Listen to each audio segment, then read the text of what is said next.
you know that. I'm here with Rob at Good Life Nutrition in Marion. Rob is, you know, he's local in Southern Illinois, so if you're not from Southern Illinois, I want you to know that you could still call the store, talk to him, and he'd be happy to help you, ship you out whatever you need, and you all get a discount here at the store. So I think you just have to mention, hey, I'm in Jill's Faster Way group, and that's all you need to do. But today we are going to be talking about electrolytes, and this is something that I really don't know that much about at all, so I'm really excited that Rob is going to talk to us about this. So my first question is, we push water. Obviously, our goal is to always drink half our body weight in ounces of water a day. So why do we need electrolytes? Sure. On top of that? So Jill, every muscle contraction that happens in your body is a result of an exchange of electrolytes, and your body keeps a very fine range of that. Through the day, when we expire moisture in our breath, when we perspire through our skin, we're losing trace amounts of those electrolytes. And so if they get to a place where you're not optimal, this could mean that you're not functioning at the level that you want to. And so we want to replace what we're losing. That's why you need some electrolytes. It's not just for cramping either, Jill. Okay. I mean, for you to have an efficient contraction, for those muscles to glide over one another, there needs to be water in those areas. And so when we're well hydrated, you're less likely to be injured. It's not just to not cramp, less likely to be injured, and you're going to be more efficient at the movement that you're doing. When you get low in electrolytes, you produce less power. And I know that's important for some of the things that I see that you're having your clients do. Yeah, for sure.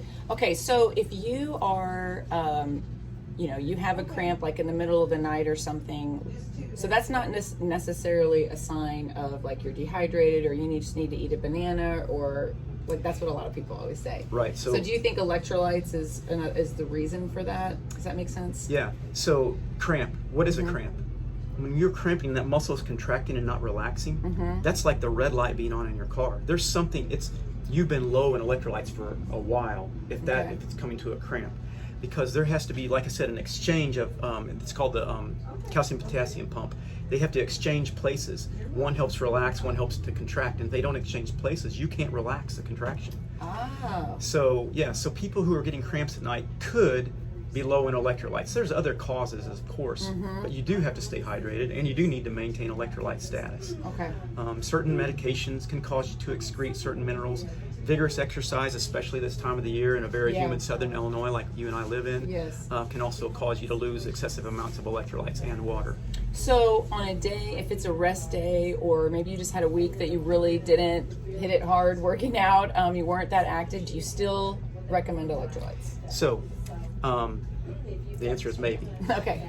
So if you don't feel recovered, if you're, the simple test, Jill, is like you just lift up on your skin and it pops down. You see how quickly yours pops down? You're very well hydrated right now. I mean, because that's instant. Yeah. If it's taken longer than a second, which mine kind of did. Here. I need to drink something. Then you probably need some additional fluid, and electrolytes would go along with that. Okay, I got it. So big thing to take away there, I think, too, like that in the middle of the night or at any time, if you have a cramp, that's the red light on in your car. Like, it's you waited too long. You need to take care of that before that happens. Get some water and some electrolytes. And electrolytes in there. Okay, electrolytes. What are electrolytes? Yeah, Jill? That's a good question. Is it just that's salt? Why we're here. No, it's more than that. That's right. Right. It has other like minerals and nutrients in there. Yeah, so when you drink, and maybe you go to a convenience store and you get a Gatorade, let's say, primarily you're getting salt in that. But you need calcium, you need potassium, you need manganese, you need magnesium. Right. So there's lots of other salts that a quality electrolyte replacement should have in it.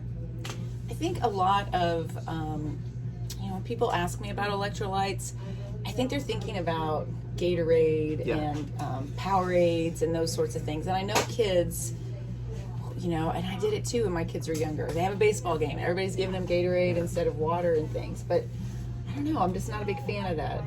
What was in Powerade or Gatorade that you didn't like? Artificial coloring and sugar was the big ones. And some of them have brominate in them to keep the color suspended, actually, and that's a goitrogen. Can actually kick iodine out. Oh. So so that's another reason. So another reason to not really. I think they're doing a little bit better with that. Okay. So we have electrolytes here, and Rob, I was drinking water because we've been talking for a while, and so Rob's gonna let me try. I've not tried this. So Jill's gonna drop this is a Fizz, Jill. So Fizz? it's an effervescent tablet, Okay. and in that it's pretty cool. It's got this pretty little, not fun looking. So there's calcium, magnesium, potassium, sodium, manganese in there. Some of the other products we'll have some B vitamins in there. And Jill, what's not in there? There's no artificial colors, flavors, or sweeteners. Okay. Like for instance, that one is colored with beet juice, I think. And then wow. there's another one that's blue that's got spirulina in it. Oh, that's so cool. that's how they naturally color those things. Yeah. So what about someone that's not an athlete? Does every population need electrolytes? Is there reasons why? Like I'm thinking about like my mother. Right. Like she's 84. Does she need electrolytes? So we all need electrolytes, yes, Mm-hmm. but some of us don't need supplemental Supplemental electrolytes. But electrolytes. one of my favorite clients, Grandma Lois uses. I hope you're okay with that, Grandma Lois, but she uses the Fizz a couple tabs a day because she was so deficient. She was having cramps frequently through the day and at night, and they've resolved with supplemental electrolytes. So it kind of depends, Jill. But when it's hotter, more humid, and we do more activity, we need more electrolytes. When it's cooler, less humidity, and there's less activity or less intense activity, we need less electrolytes. Okay. And then again, the wild card is, of course, medications and medical conditions that may cause you to excrete or retain certain minerals. And so, can't give blanket endorsements, but for a young, healthy population, the first things I said are going to be appropriate. Awesome. All right. This isn't quite dissolved all the way, but I'm going to try it just so we can. So yours is lemon lime, I think, and so. Oh, I like that. Yeah. Yeah. And there's only 10 calories in there. There's no sugar. Okay. Yeah, I like that a lot. Cheers. Cheers. Awesome. All right, Rob. Thank you so much. This was really good. My pleasure. Electrolytes. Thank you, Jill. Awesome.